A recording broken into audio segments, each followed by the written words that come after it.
Go. All right.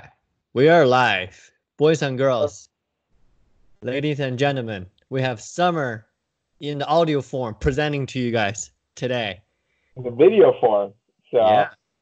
yeah, it's good to be back. It's good to be back. I think it's probably was 2 weeks since our last podcast, the one we couldn't put up. And sorry, guys, like we tried downloading the video for that part. And it was a great podcast. Yeah. Maybe sometime in the future we can revisit the pot stickers. So and talk Yeah. about food culture and associated with food. It was funky because I never had it happen before. I always test my audio before, and I guess when I'm sitting in my tea chair, I'm leaning back, and then the mic just decided to tone me out for some reason. So Well, from what I kind of, our testing was perfect. Our test was perfect, but it just didn't do yours. It actually also affected mine. My part wasn't as clear as well. So it would have been easier if you were just muted, but it seemed like it just warped it, not just muted it, but made us sound like aliens. So yeah. uh, I think I might be just sitting a little bit more too low, like my voice was not directing to the mic, and uh, then it kind of started toning me out because you were loud and clear last time, so that's good. hopefully this one worked out. We're not in person, guys. We're actually doing our very first Skype call. I know Kevin's done a lot of Skype calls before with Joffrey, but this is my first with him, so it's gonna Yeah, be exciting. yeah, we're doing it on Skype. We're doing it remotely over the internet, so we'll see how it goes. How it goes. How are you doing, Kevin? Pretty good, Pretty not bad. good. Yeah, it's my first day off for the last like 2-3 weeks now. It's crazy. So your true day off, which My means true day off. you're I not like interviewing, or you're not like you have to go for like an hour or 2 hours. True day off. True, So true day off. I don't have any agenda on my plate, so just a truly day off. So, what do you do with your day off? what did I do? Wake up, went to the gym, eat a little something, clean my house, and catch up on a lot of podcasts. Um, yeah, pretty, Your pet, where's your pet? Are you your I pet miss rock? I miss that part. Can you repeat that? Are you? Where's your pet? Like, where's your pet? Are you sitting in the same room where your pet is? Your pet rock? Yeah, my parrot is at a tea session right now. Do you want to see? I can grab it. Yeah. I mean, can you just turn your camera towards that, or is it going No, to be that's too too far blurry? away. I have to go Oh, and get it now. okay. Well, you can. I know you posted some pictures on Instagram, right? Yeah. So, but it would be good to introduce our viewers to your pet. Yeah. So I mean, you've seen it in person. I've It's just like a seen it. mountain-like stone, pretty much. It's So a beautiful looking stone. It's a beautiful pet. that that like never dies, right? Yeah, that's the whole idea. you will you will never have to flush it down the toilet or bury it. So Yep. Even though the house burned down, and then the pet will still be there. yeah, That's that's my one kind of kind pet. of pet. That's one Yeah, kind of that's my kind of pet. It's amazing. Anyway, um, cool. How are you doing for the one. last couple of weeks with the holidays, the gift And shopping? whoa, it's been busy, man. It's been busy.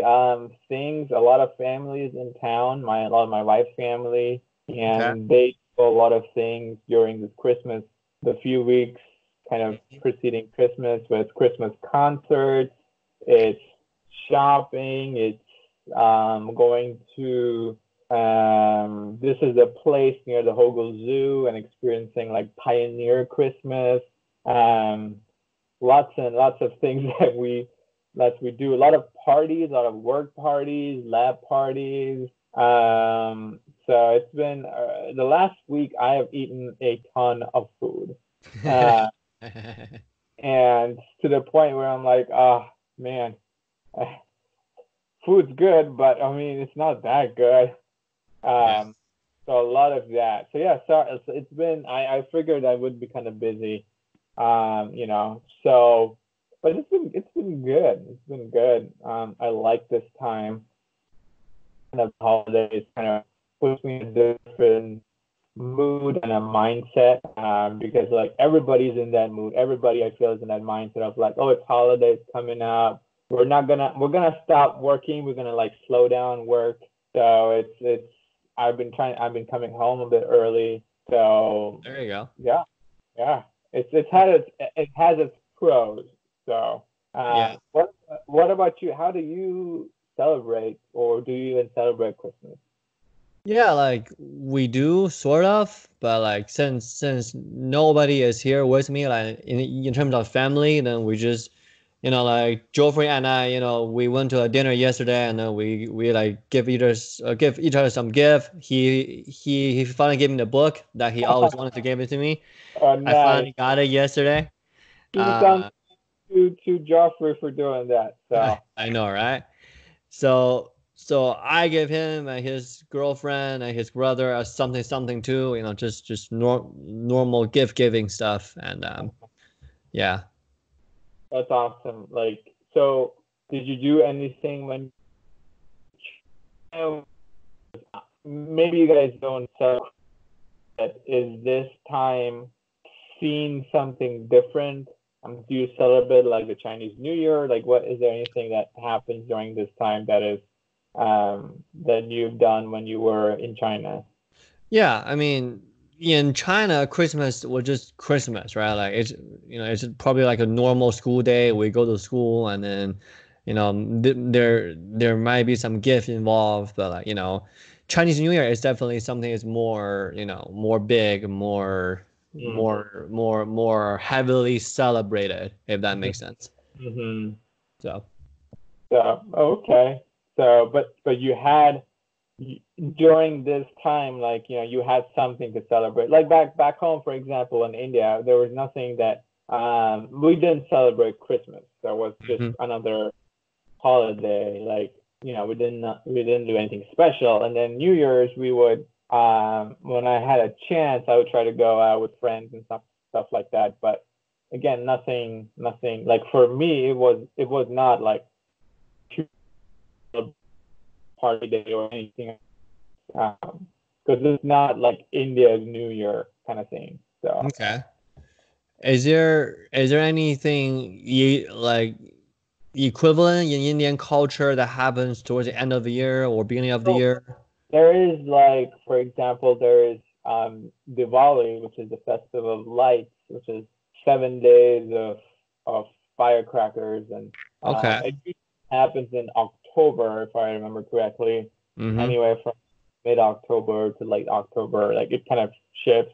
That happens, as I said, during the late of the year. There's other festivals that are celebrated for like 4 to 7 days in Mm-hmm. the beginning of the year, or maybe like close, like in the monsoon seasons, like August, September. That's another festival in which they have this um, elephant god called Ganesha. I don't know if Mm-hmm. you've seen it before. Mm-hmm. And they take the big idols and they like, take it to the sea and like essentially kind of um, sea, as kind of a symbolism. So yeah, Okay. it's kind of like, that's what happens. So there's a lot of simple festivals. A lot of them could be religious. These were like Hindu festivals. There were some Muslim ones too, Mm-hmm. and holidays for each one of them. So that was always looking forward to it. We're always looking forward to when the Muslim and the Hindu holidays or like any other holidays lined up, so we would get like a long stretch of holidays. So I see. they were So all go on. so is there some kind of like a day off, like people don't go to school, don't go to work, or?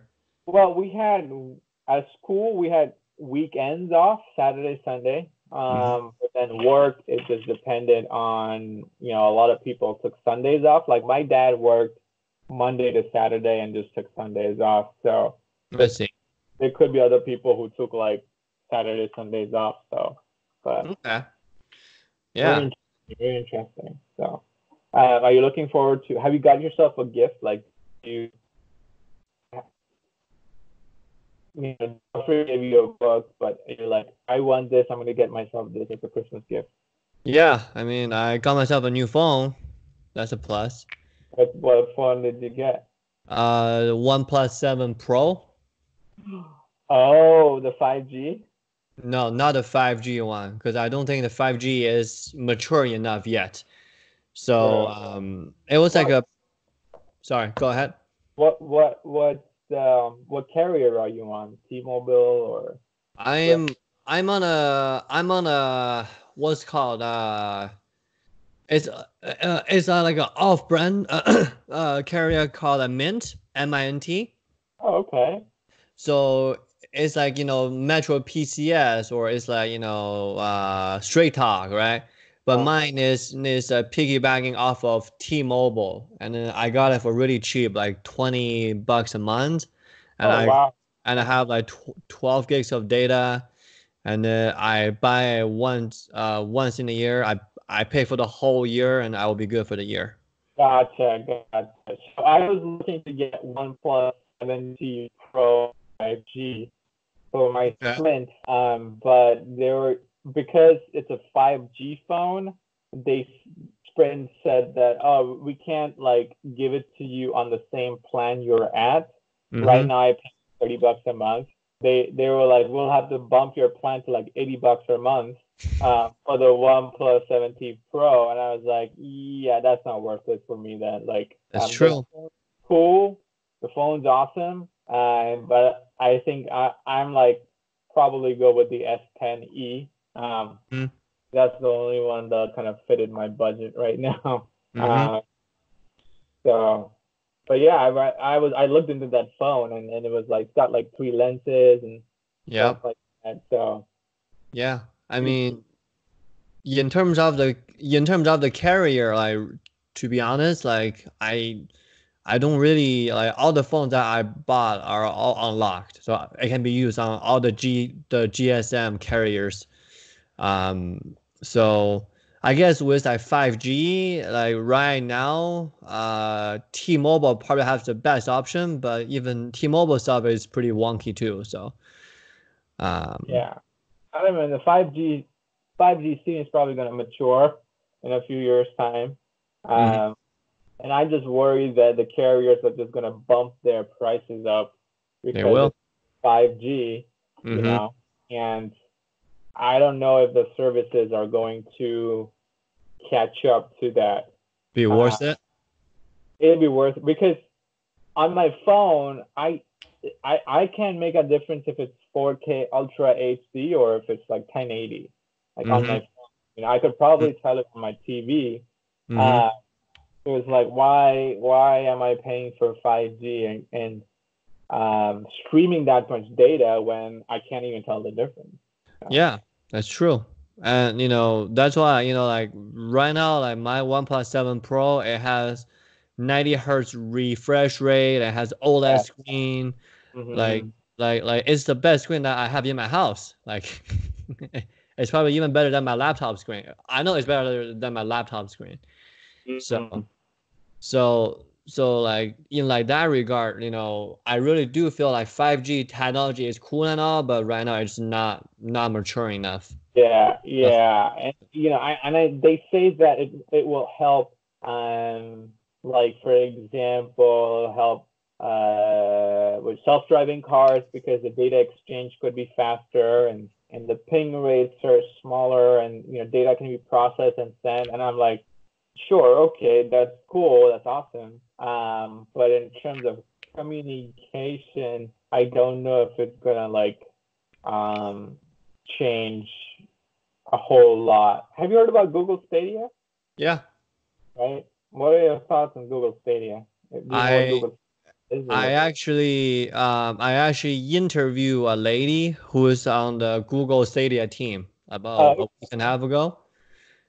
So she works for a local marketing company. I think you heard of it in Salt Lake called ClearLink.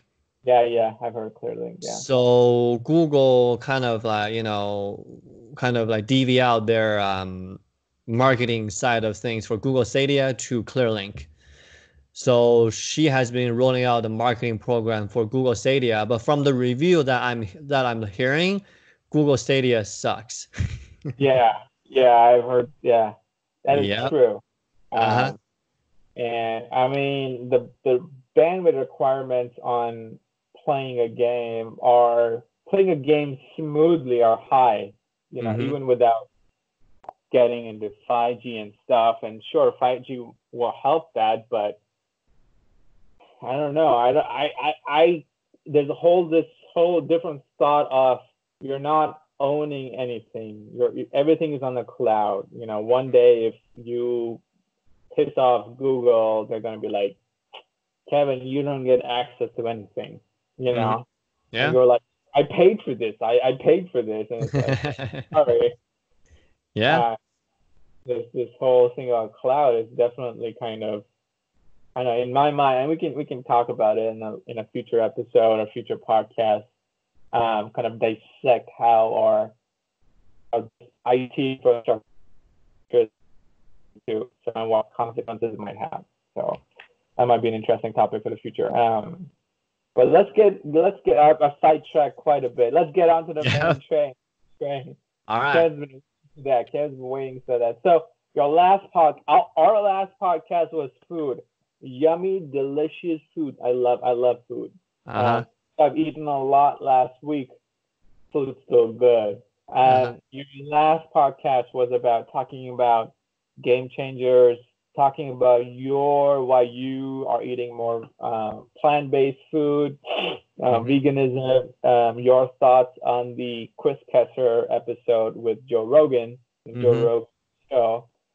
Since then, there was another episode that was kind of put out with James and Chris and Joe, and James, one of the producers of the film, was given a chance to kind of rebut Chris's claims on Mm-hmm. debunking the film.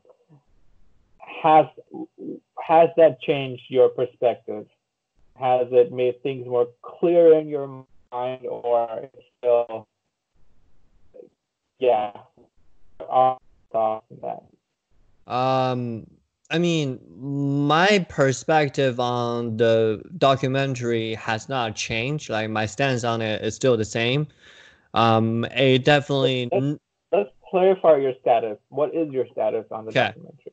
So my Summary. stance on the game changer is that it makes a lot of good points, and then because I have a confirmation bias that before this film come out, I'm already on a plant-based diet. Mm-hmm. I'm just not. I was not that much into it due to convenience, due to maybe sheer laziness, right? Mm-hmm. And then this film kind of nudges me like if on a scale of like 1 eating all meat and 10 being like vegan, I was probably on like a scale of like 6, maybe 7 before the game changer come out. After I watched that documentary, I'm probably at a 8 or 9 scale right now. Mm-hmm. So it pushed me more You towards lean the towards veganism. veganism, just documentary. Okay. And then you heard, so that's your stance on the documentary. And then you heard the podcast with Chris Kessler. He came on and he, had some really good points about how what things the document didn't cover correctly or misleading and things of that sort.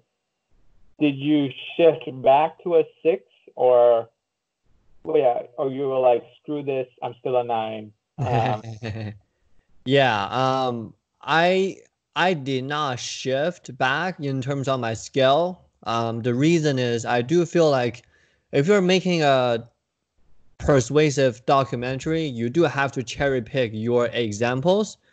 And one of the things that the Chris Kresser episode with Joe Rogan that resonated the most with me is the elite athlete that the film didn't cover, Mm-hmm. right? For example, Damian Lillard, right, the guard on Portland Trail Blazer, or some football guys, right? Like they only show the football team that benefited from the the plant-based diet, like I think it's one of the player's wife or something. I probably for the whole team. Like, so Chris did help me realize that when you are cherry picking, when you're making a documentary, there has to be some cherry picking involved, so that they can form a concentrated, powerful message. Mm. So, and that's you think that's okay. Like that is, we have to give them that kind of artistic liberty that they can do that. Is that correct? yes, I do feel like the film is persuasive, but I do agree that the film is cherry picking the example a whole lot. Mm-hmm. So it's like if you don't eat plant 100%, you will die tomorrow. That's the that's the feeling that I was getting watching that documentary, which I had no problem with, but I'm not willing to like switch to like a whole vegan, like 100% only plants, you know? Yeah. So okay, so you watch that, you watch Questers, you watch three another 3 hours of 6 hours total at this point.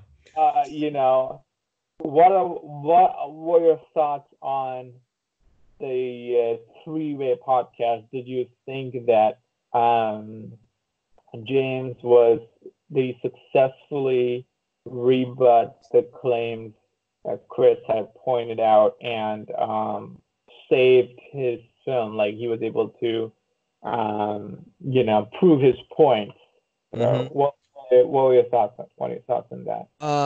I feel like James definitely did a good job, making a couple things clear. I think the one thing that he made it clear that Chris was a clear run is a B12 argument, right? Sure. And then secondly, it was the amount of protein that a plant can get, right? Mm-hmm. Like plant-based, how much protein that you can get from like peanut butters and whatnot.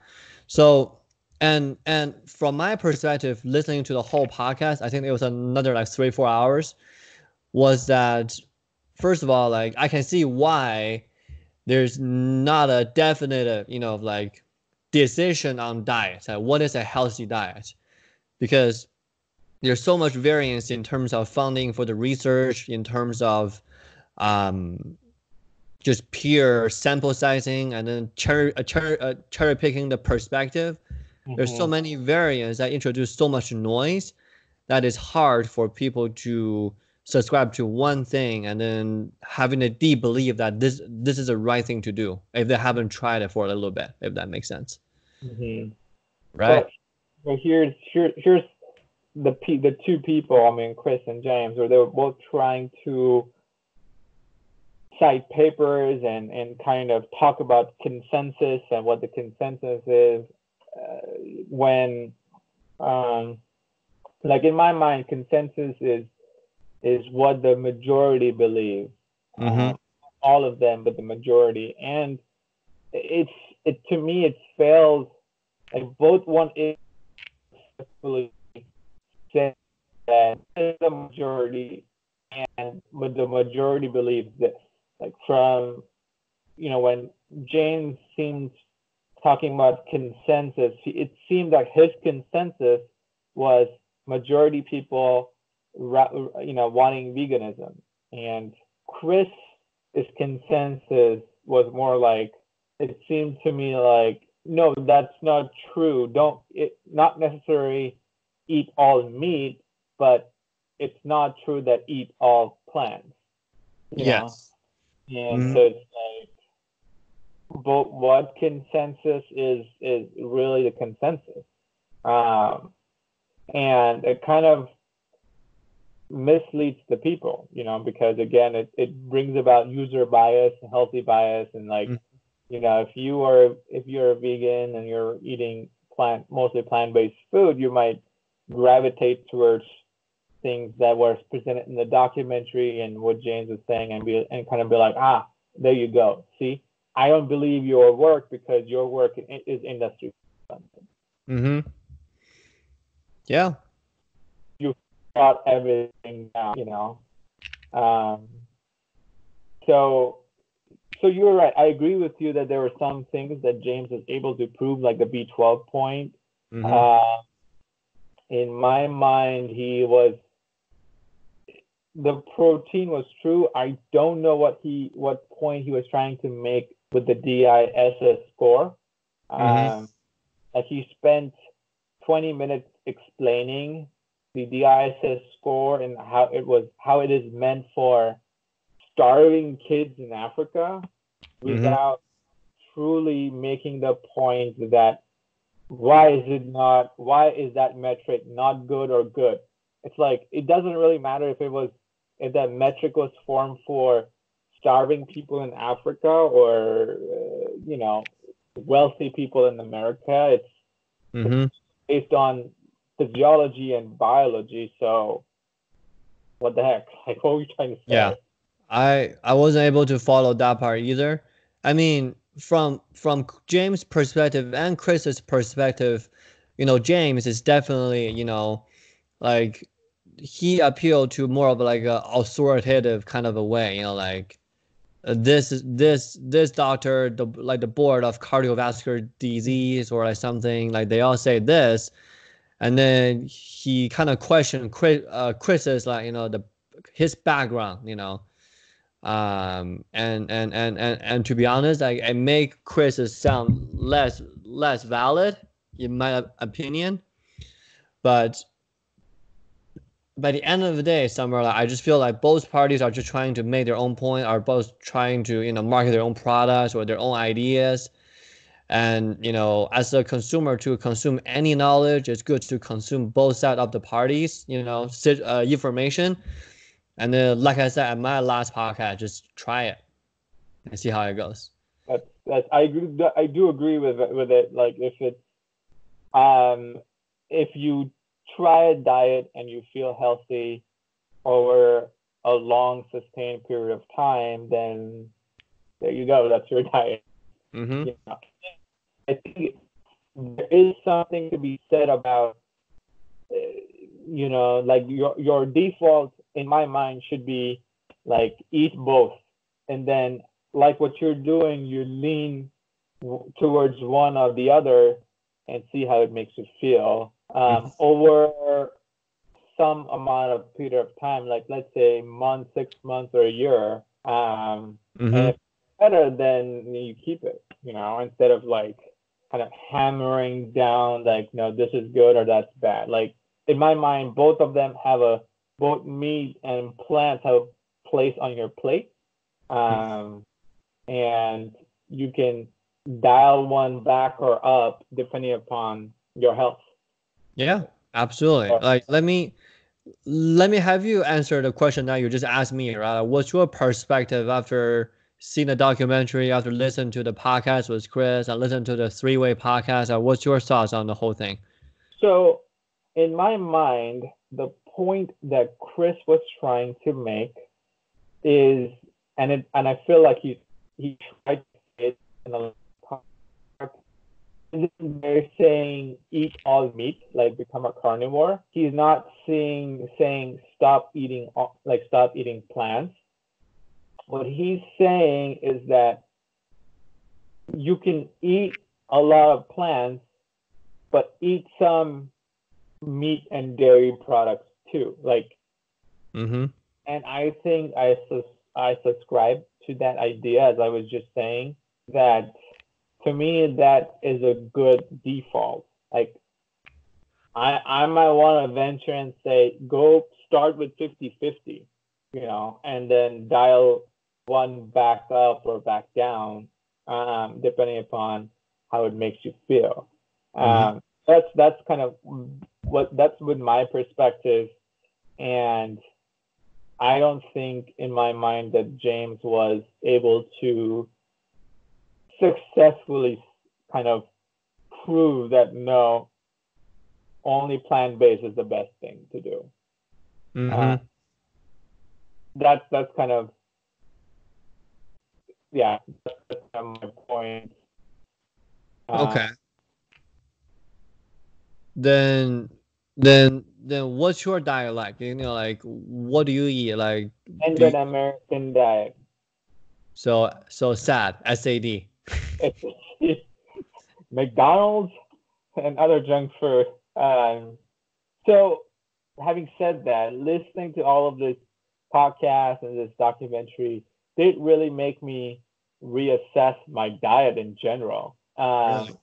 and kind of say, well, I think I'm on a sad diet, and and whatever way I choose, I need to pick a more healthier diet for myself going forward, simply because I'm 30 plus years old, and it's high time that I start taking care of myself, because I'll probably start getting harder and harder and riskier if I decide to I change like when I'm 40 or 50. You know, Mm-hmm. so your body has already been stressed. Things have already started to like change. For example, your heart started to remodel. Your arteries and your veins have started to clog up and lose their stiffness, the compliance. So yeah, if I keep going this route, it's gonna just become I'm just gonna get more and risky for like health issues. So Mm-hmm. I think that's been an eye opener for me. Mm-hmm. So, um, And I think that's how you know that the film has done its purpose, right? Because like I'm not defending the film by any means, but whenever you are taking such an extreme perspective on anything, it opens up the dialogue, right? yeah, I gave you the Tesla Cybertruck, right? Right? yeah, that's true. That's Yeah. true. So, I mean, to a certain extent, with all the star power behind the film, it does get the message delivered, and I think that should be good for most people, right? I And agree. I thought about it, but you're right. There is something to be said. That creates a dialogue. Even internally evaluating your food choices, if nothing else, whether yeah, you really go veganism or you don't, but it definitely kind of like definitely helps. That's yeah, yeah. So, what are your thoughts on the actual podcast itself? Um, Not the content, but the way each person was presenting. um, I I feel like the Chris's episode, like the conversation with Joe Rogan, because Joe Rogan was trying to stay pretty neutral during the conversation, which he should be, right? So like Chris, like his perspective is more like body to body, like chatting with Joe, right? Kind of like like appeal to him in like that regard. And then James, he came in like a swinging, right? It's Yeah, like Joe, I'm gonna tell you like why he's wrong. Joe, like hear me on this, right? Definitely, he brought more of an intense flavor to the podcast, you know. And Joe Rogan is famous for doing this, like, like bring a couple of guys that are, have like sharp discrepancies against each other's point of view, and then have them debate. So I mean, like I'm happy that we have 6 hours of content, 7 hours yeah, of content content. But on Game Changer. here's like some of the subtle things, and I've not read any particular books, but I had seen a show. I forgot what the show was. I want to say, oh man, it was on Netflix. How to Get Away with Murder or something like that. It's like With on Netflix. Viola Davis. Yeah, yeah, yeah. So, and I don't know how much truth there is in the show in terms of like law and lawyer things. But Hmm. one thing I remember from that show was like, how do you get the jury to kind of like believe more? Is Hmm. if you can discredit you can discredit if you can discredit the person essentially. then anything that they say appears to be weak or a lie, like, and I don't know if James's combative training was coming out, but he was really trying to discredit Chris. Yep. And it's basically discrediting, and in my mind, it's like you discredit Chris's moral break. He's not able to defend himself strongly. He then uses weaker arguments, or not say a lot of things, or be silent, not be assertive, essentially, which then gives James the upper hand to keep hammering him down. I don't know if like people do that in like UFC or MMA or anything, but it just seemed like in my mind, like, oh my goodness, this guy came prepared. Yeah. Like, he came prepared not just to show top, like, have a more informal conversation, but more like I have my boxing gloves on, and I have studied your moves, and you are not good with, you're not assertive, you don't come strong, so I'm going to like punch you down. He kept bringing the point of, and this probably, like, Chris was really trying to be honest, I think, when he said, I don't know how to read a forest plot. Right, I remember that part. And James used it over and over and over and over again. Like, he brought it up so many times, and it's like, why are you bringing it so many times, dude? Like, I don't, like, he was being honest and saying, hey, I don't need, it's like maybe James doesn't know some other things in some other statistics. Like, it's like that this mind was like, I want to deploy, which made it a little bit painful to hear the conversation. Yep. Absolutely. What are your thoughts on that? Let's check that a little bit. I definitely pick up on that. Like, towards the end, like the last hour or so, like Chris was like, morally defeated towards the last hour or so. Yeah. And I do think, like the UFC, the combat instructor mentality is definitely kicking in, right? Because like I feel like all of the leverage on like James's side is all about, okay, I have this kind of authority, I have this kind of expert. They all agreed on this. And then you telling me that you only have a few months of nutritional training, then I'm sorry, your argument doesn't add up. Right? And with this kind of debate, I do feel like there's some merits into, taking the upper hand in terms of the whole, how should I frame it? Appearance or tone or tonality, really like drive your point through. But still, like, I do feel like James did a good job defending the film, and which to me at least to more of a neutral stance, right? Like, if you really care about this situation, the only viable option and see if it makes sense for you is for you to actually try it. Yeah, and I'm not really kind of going. I'm just kind of like trying to analyze their dynamic. I'm trying to like cut through a dynamic and not particularly the content, because I think that there's something to learn from that that kind of interaction. And again, my interactions with people is I'm more buddy. I'm a little bit more informal. I don't come out swinging, but maybe there is a place and a time to come out swinging and kind of, I kind of imagine my, if when I'm spending my, I'll be in front of these supposed to know more. However, they might not know my work completely, and I'm supposed to know my work 100%. Right. Right. So in my mind, it's like, how will the dynamic play out where it's like, okay, you come out swinging and say, I know this stuff 100%. Like, and because you don't know 100%, you got to like really trust me.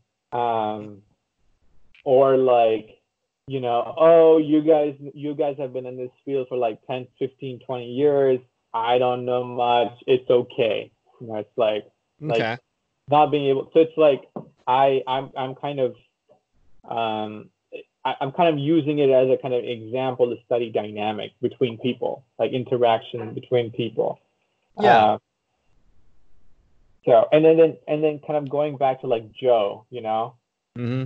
Do you remember like James asked for validation? Mm-hmm. Yeah. Am I winning? Am I winning? Yeah. And that again is in my mind, oh my goodness, that's such an excellent strategy, because if Joe agreed that you were winning, that's again that kind of hits the morale of like Chris, right? Yeah. Even though he may not be really winning, Mm-hmm. To give an example is towards the end when the podcast had to be over, Chris started getting excited because there were some points about, I think, protein quality or something, like some other things that James was starting to stutter. Yeah. But Joe was like, well, it's been 3 hours, we gotta like finish the podcast. Mm-hmm. But it was like quite it was like, oh, now Chris is getting exciting and trying to like put his gloves on, trying to make a comeback, when it's like the bell rings, like, it's over, Yeah. the fight's over. Yeah. So again, that was like, again, a good dynamic for me to kind of like see. So that's what I'm saying. It's like, I don't know if James was able to, I don't even know if he kind of went a list of criticisms, all of them, because in my mind, he answered only 3. B12, protein amount, and protein quality. Like that's only 3 in Mm-hmm. 3 hours. Mm-hmm. And it was just fluff. Yeah. But again, it's so interesting to me to kind of see that tactic in that ploy in play. Am I winning? You get that Yeah. validation, and it's like you get more. You get more encouraged. You get more. Chris never asked that. Chris never Yeah. said, "How am I doing?" Yeah. So I think it's a very interesting observation that you have, because I definitely do agree that James versus UFC are fighting MMA, training kind of like they have to win the moderator over, right? Like, he is so zoned into that kind of a lifestyle, that kind of a thought process, that it was very, very persuasive for like Joe Rogan to like to subscribe to, yeah, right? yeah, yeah. And then Joe's like, "Oh, you're doing excellent. Oh, you're doing excellent." I don't know if he was really doing excellent. Mm-hmm. Um, like in my mind, I come from a place where I have done research. I've read papers. Stuff like that. I don't know if all his points could be more succinct, could be more concise, Mm-hmm. instead of going all over the place and like bringing the forest plot multiple times, Yeah. and that's part he made it a show. Um, Yeah, that's kind of like my thoughts on this kind of like a long form debate is because it's not that productive in terms of to our listeners, if that makes sense. Like when they say, oh yeah, go to the next page, let's see citation number 12. Like we don't have it in front of us, right? It's yeah, kind of hard for us to like follow, like then we have to, either you're watching or you're listening, then you have to kind of figure out, judging from the tone, judging from the dynamics, who's on top, like who's winning this kind of a conversation, this debate. yeah, yeah. So So, but yeah, I was, and I think that caught my eye a little bit more, than actually the content. Like, okay, did he defend his film correctly or not? But like, just it was a fighting match. It was a ring. You Yeah, know, it was. it was. And I don't see a lot of fights. I've just seen a few here and there. Mm-hmm. I used to see WWE back in the day, Mm-hmm. the wrestling, but it was still very interesting to kind of see the dynamic and kind of like learn from it essentially. So, Yeah. yeah, that's it. Do you use any of that in your interactions with people? Like, do you find yourself getting more assertive or loud at some times, or you're always like buddy buddy and informal just because you're trying to recruit somebody? Like, how does that go for you? I mean, I don't really do that, and I do think that James, like the reason that James uses that kind of a tactics because it's so innate to him already in terms of the fighting training, the combat training, you know. And for me, in the realm of sales and marketing, working with people, it's more about the buddy buddy, and then you have to make a few adjustment, in terms of if you're talking to indifferent crowd or a bubbly crowd or urgent crowd. And then as long as your enthusiasm is there, then there's nothing much to it, Yeah. you know? Okay. Yeah. So that is more prone to like a debate format. In my opinion, that could be useful. But I've never done debate before back in high school, so I'm not really like an expert on that. So Yeah. Okay. Okay. That's okay. That's awesome. Like, yeah, I want to keep in. I kind of want to be more mindful essentially when I'm interacting with people, and how give so? just kind of see. I want to be more mindful in the way I am, let's say, talking or presenting. Um, because again, I'm not a really good public speaker. I get nervous, Mm-hmm. and that starts affecting how I say things, confidence level, for example. And it's kind of like if you're not confident, then anything you say doesn't appear to have weight to it. Yeah. Uh, so yeah, and that's kind of like I feel a key thing when you want people to take you seriously. Mm-hmm.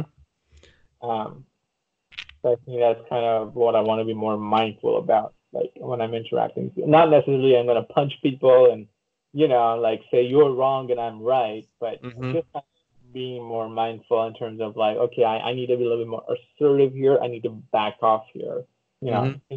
something like that. So Definitely, because people like to follow confident people, right? Like that's what political leaders are always been. That's been war heroes are always like that, yeah, right? Like you you have to be enthusiastic in your conversation or confident in your conversation to make sure that it sticks with people.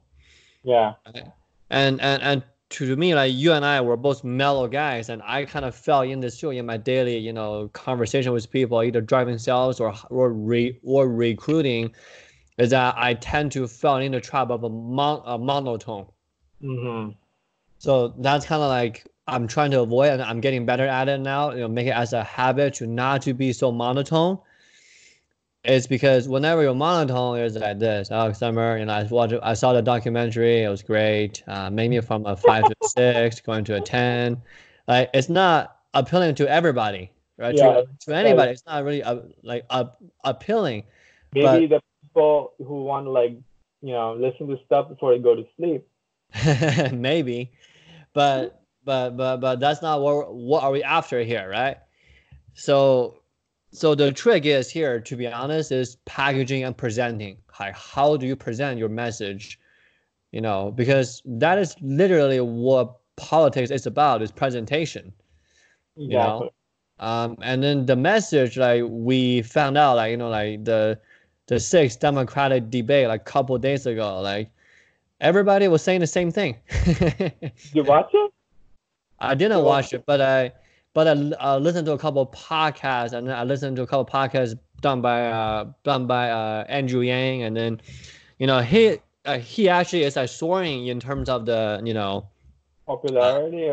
popularity. Yeah, What are these podcasts? Do you just what are these like? What are the names of these podcasts? Just so that I know and I can listen to them. Yeah, so I will send you one later. There's this one that he barely done the day after debate called H3. H3, okay. H3. I never really listened to it before, but since Andrew Yang is there, so I listened to it. And Okay. on there, they talk about China, they talk about artificial intelligence. I think it's really insightful. Mhm. And I definitely do agree that, I don't want my next president to be like 75 years old. I definitely don't. Um, so, I mean, I feel like people are starting to notice Andrew Yang. Like, that's why it's kind of surprises me that he's still in the race, But you know? I saw an infographic saying that he yet again got one of the lowest amount of time to speak in this latest recent debate. Like he was just what I want to say less than 11 minutes or something like that. Like, or a lot of other people got more time. Yeah. Uh, so is he able to make his point in like shortly, or is it that people are not giving him a chance? I I do feel like people are not giving them a chance because I watched the first few debate. Like in the first debate, like Andrew Yang only got like 2 minutes. Uh, And then, like 11 minutes is actually quite a lot based on his previous debate performance. And I think the reason that Andrew is ranking number five out of the whole field right now is because he does bring up a good point, right? He's not under the impression of, some kind of a Washington old timer and then their perspective on healthcare, like mhm, who wrote the bill, who read the bill, like that's not what he's about, right? So mhm, he's really telling people, okay, from my perspective, here's what I see. And to be honest, that is not what everybody else is talking about right now. mhm. That's okay. Okay. So yeah. Okay. So I'm just looking up like his time. I'm just trying to see. Maybe I was wrong with 11 minutes or something, but I don't think I can find it. yeah, But yeah, I'll be definitely interested to kind of listen to. I know he has done one or two with Joe Rogan as well, and it's on my list to kind of watch. And I'm still waiting on your UBI. Hope, let's talk about it now. Why not? Let's talk about it I mean, right I now. have a lot of time remaining, so but we can kind of do it the week after Christmas if you want. Okay, cool. Like, I don't. I want to give you enough time to tell me, talk about UBI, so so that you can get like your podcast done. All right, fine. I will record them, or I will, or we'll just reserve it to this podcast, and then And we kind of. I mean, feel free to give details or feel free to go as much in depth you want to. Because I know sometimes it's hard to kind of, it might be easier to understand like the overall concept, but then it's like harder to grasp how it's going to affect things. How can things change, pros and cons kind of thing. So that's something that I wanted to hear from you in terms of UBI is like not just like, oh, UBI is the best thing ever, but it's like, okay, if it's the best thing, then how has it not been done? What are the pros and cons and like stuff like that? So I think what's interesting is that UBI is the thing that Andrew Yang started running with, like mm, a few months ago. And now I really haven't heard him talk a lot about UBI in terms of his core policy issues, oh, okay. right? So like when Has, he has it sorry. changed soon? I'm just going to his website and seeing if he still has that up there. Yeah, Um, I mean, I think it is one of his core policy, but right now, like, when people ask him about Trump impeachment or AI, I feel like he can able to give a more unique perspective on different things. mhm, And to me, UBI might be like a less relevant issue right now because if Andrew can deliver his perspective on anything that is not a common belief, that is not what everybody else is talking about, I think he will do well. Yeah. In like that regard.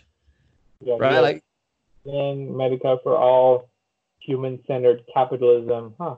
I guess I'll have to go in a little bit detail to see what his platform is. yeah. I've never kind of read through his details, so Yeah. I that's mean, interesting to kind of dissect that. I am surprised to see how far that he had come. But do I still think that he has a real chance of winning? Probably not. But Think right does. now, huh? Who do you think does? Right now, if Andrew Yang is not in the picture, I probably gonna vote for Pete Buttigieg. Probably. Why? Why? I haven't kind of looked at his platform much. So first of all, he's not fueled by big money, right? Yeah. He has the lowest income, lowest net worth in terms of all the candidates that are left. He come from a small town in Indiana. He is gay. He joined the Navy Army for like a few times. Mm-hmm. He was in Afghanistan, and really he has been picking up the pace in terms of the campaign message, and like he's doing better at each debate. Mm-hmm. And then he's younger. Call me ages, right? I don't really care. Call me ages. I I just don't want the president to be another 60, 70-year-old guy or gal. That's Why? what it is. Why? Because they're not in tune with like what's happening right now, Uh, right? so that's the thing. Not because they're that old, but necessarily because they're out of touch. Yeah, listen to the H3 podcast today when you're doing chores and whatever. Like Andrew Yang makes a great point is that like the whole artificial intelligence thing is gonna be the next boom in technology. It's gonna change everything. And yeah, the US is like just falling behind after China. And then there's an infrastructure problem, there's investment problems, and people just don't see it as a critical move in terms of long-term planning, or as a nation, right? Like people don't care about all that stuff. And Gotcha. and if you don't care about that stuff, then China is gonna run the world in terms of 5G and all the stuff. And then you know Yeah. like the Yeah. US has to be come up with something new to like invent a new will to counteract the machine learning, the whole thing that we got so far. So That'd be really interesting. All right, Kevin, I will have to time almost up. okay. But any last on any of the topics that we've talked today, whether it's the dynamics between the James and Chris's podcast, or Game Changers, or any political opinion, that we've kind of mentioned, or Mm-hmm. just Chris. Um, any last thoughts? Any last thoughts from me? No. I mean, happy with where Andrew Yan is right now, and I look forward to our further discussion, Yeah, and definitely look into it like a little more. And then one of my passion project right now is I'm reading a book called Lifespan, like how we can reverse aging and whatnot. I'm gonna start implementing some of the strategies and whatnot. I'm trying to live forever. So hopefully you'll do a podcast on that too. So yeah, uh, haven't seen any of your meditation update podcasts recently. So um, hopefully you'll give us a idea of what you're doing in your life right now. I love to hear like yeah, tidbits of what things you are reading. You're reading that book on sleep, right? yeah, That was kind of interesting to hear from you on that. So hopefully we'll get an update of what things Keven is doing Yeah. So I'm definitely exploring a few things right now in terms of a better sleep and gym and diet and intermediate fasting. mhm. So we'll see. Hey, awesome. Well, guys, it was really good to be here on the show. All It's right. the holidays, so everybody, happy holidays. Yeah. Uh, Merry Christmas and Happy New Year, everybody. and hopefully we'll see you after the new year. So, All right. We can yeah, pick this back up after the new year. It'll be 2020. 2020. So, All Kevin right. 2020. I'll see you next year. You next year. All Okay, right, this man. is Summer signing off. All right. This is Kevin signing off. Have a great holiday, guys.